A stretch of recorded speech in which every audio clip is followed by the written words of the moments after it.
हे दोस्तों, आओ आज बताता हूँ मौर्य साम्राज्य के प्रमुख राजा के बारे में। ये बिहार पुलिस और रेलवे के लिए बहुत जरूरी चैप्टर है। नमस्कार। चलिए आज चलते हैं इतिहास के उस दौर में जब भारत में पहले महान साम्राज्य की नींव रखी गई थी। एक ऐसा साम्राज्य जिसने न सिर्फ एक उपमहाद्वीप को एक किया बल्कि शासन करने के मायने ही बदल दिए। ये कहानी है मौर्य साम्राज्य की। तो आज हम क्या क्या देखने वाले हैं? हम शुरुआत करेंगे एक महत्वाकांक्षी संस्थापक से, फिर मिलेंगे एक महान सम्राट से जिसका दिल बदल गया, और साथ ही ये भी जानेंगे कि ये इतना बड़ा साम्राज्य बना कैसे और आखिरकार खत्म कैसे हो गया। तो चलिए शुरू करते हैं। तो हर बड़ी कहानी की एक शुरुआत होती है ना?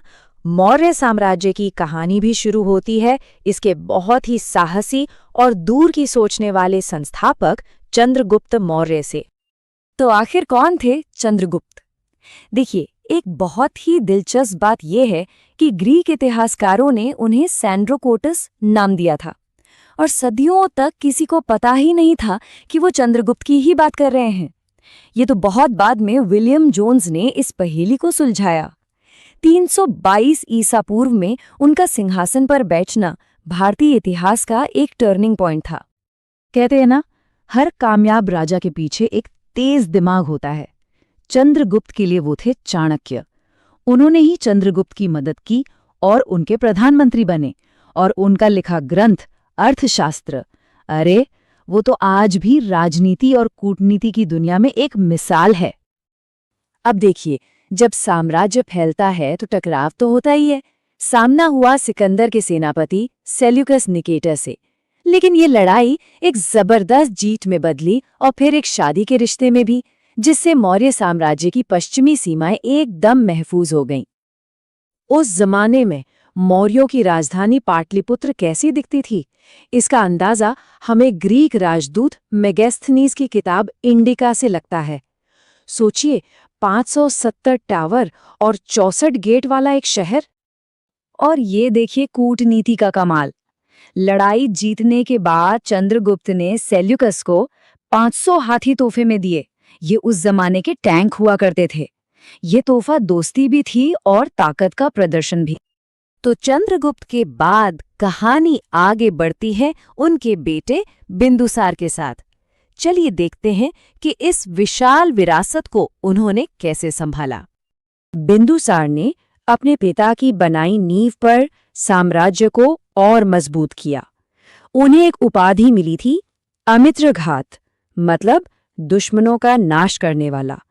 इससे पता चलता है कि साम्राज्य को एक रखना कोई आसान काम नहीं था।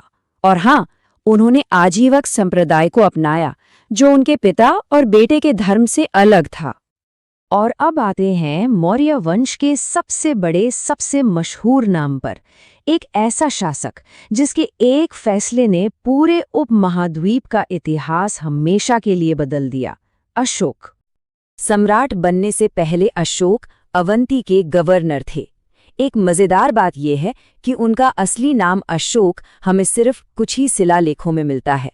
बाकी सब जगह उन्हें देवनाम प्रिय जैसी उपाधियां दी गई हैं, मतलब देवताओं का प्रिय। हर महान इंसान की कहानी में एक मोड़ आता है। अशोक के जीवन में वो मोड़ था कलिंग का युद्ध। लड़ाई तो वो जीत गए, लेकिन वहां हुए विनाश ने उन्हें अंदर तक हिलाकर रख दिया। और उस दिन उन्होंने तय किया कि अब तलवार नहीं, धम्म चलेगा। अशोक ने अपना बदला हुआ दिल और अपनी नई सोच को किताबों में नहीं लिखाया, उन्होंने उसे पत्थर पर खुदवा दिया, पूरे साम्राज्य में, ताकि आने वाली हजारों नस्लें उसे पढ़ सकें। आप इसे उस जमाने का सबसे बड़ा पब्लिक कम्युनिकेशन कैंपेन कह सकते हैं।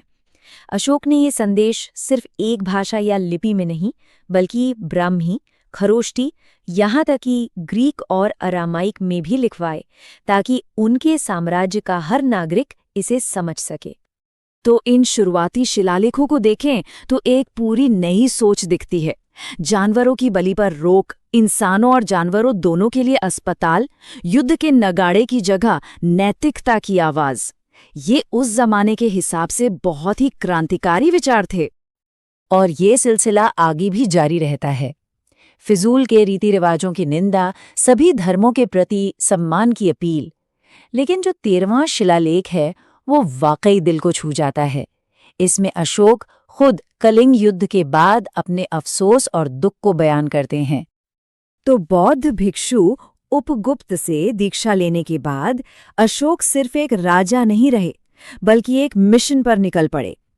कहा जाता है कि उन्होंने 84,000 स्तूप बनवाए। अब ये संख्या असली हो या सांकेतिक, पर ये उनके जुनून को दिखाती है। उन्होंने अपने बच्चों को भी बौद्ध धर्म के प्रचार के लिए श्रीलंका भेजा।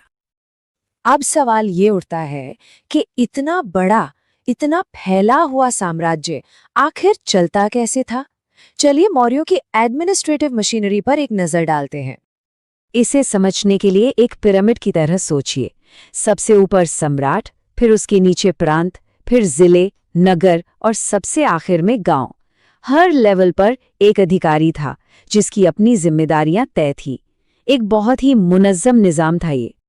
इतने बड़े साम्राज्य को कंट्रोल में रखने के लिए सबसे जरूरी चीज क्या थी? जानकारी। और मौर्यों की जासूसी व्यवस्था कमाल की थी। संस्था जासूस एक जगह टिक कर खबरें निकालते थे और संचार जासूस पूरे साम्राज्य में घूम घूम कर हर तरह की जानकारी इकट्ठा करते थे। मेगास्थनीज हमें बताते हैं कि मौर्यों की सेना सिर्फ बड़ी नहीं थी, बल्कि जबरदस्त संगठित भी थी। पैदल सिपाही, घुड़सवार, रथ, हाथी, सप्लाई, यहाँ तक कि नेवी, हर चीज के लिए एक अलग कमिटी थी। मतलब सिर्फ ताकत नहीं, बल्कि जबरदस्त मैनेजमेंट भी था। समाज और अर्थव्यवस्था भी उतनी ही व्यवस्थित थी। मेगास्थनीज ने समाज को 7 अलग-अलग वर्गों में बांटा हुआ बताया है। राज्य की कमाई का मुख्य जरिया जमीन और व्यापार पर लगने वाला टैक्स था। और जरा सोचिए, टैक्स चोरी की सजा मौत। इससे पता चलता है कि कानून कितना सख्त था। लेकिन जैसा कि होता है, हर महान साम्राज्य का सूरज कभी न कभी ढलता ही है। मौर्य राजवंश का भी अंत हुआ। करीब 137 साल के शानदार शासन के बाद अशोक के बाद के शासक उतने काबिल नहीं रहे और साम्राज्य कमजोर पड़ने लगा। और फिर 185 ईसा पूर्व ने आखिरी मौर्य सम्राट बृहद्रथ को उसी के सेनापति पुष्यमित्र शुंग ने मार दिया। तो सवाल ये है कि चाणक्य की कूटनीति से लेकर अशोक के धम्म तक इस पूरे सफर से हम आज क्या सीख सकते हैं? ये एक ऐसी विरासत है जो आज भी हमें सोचने पर मजबूर कर